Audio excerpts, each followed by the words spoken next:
Солтүстік спортшылары гіртасын көтеруден өткен әлем чемпионатынан 22 алтын медальмен оралды. Петропавлдағы темір жол сапаржайында чемпиондарды туған туысқандары, дос-жарандары қуанышпен күтіп алды. Өңірімізден аттанған топ құрамында 3 спортшы өнер көрсетті. Виктор Сайко аталмыш чемпионатта өз рекордын 55 рет жаңартып, 30 рет әлем чемпионы атанып отыр.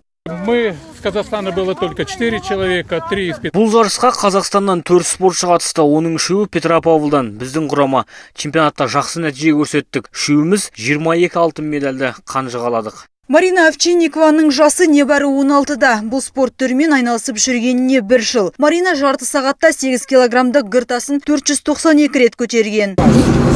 Жарыста 8 килограмм гіртасын 5 минут ішінде 109 рет көтердім. Ал жарты сағат ішіндегі 8 килограмм гіртасын 492 рет көтерді. Гіртасын көтеруден әлем чемпионы атанған жерлестеріміздің қатарында Ерік Нұрпейісов те бар. 64 жастағы зейнеткер 1 сағатта 12 килограммдық гіртасын 750 рет көтерген. Жарыс қорытындысы бойынша 12 алтын медальге ие болды.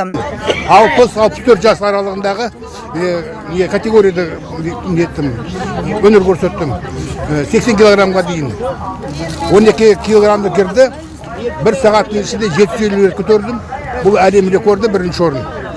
Гір көтеру спортты мен әлі айналысам, тастайын деген онда ойым жоқ. Келешілері басамады, бәрі жақсы болатын болса көреміз.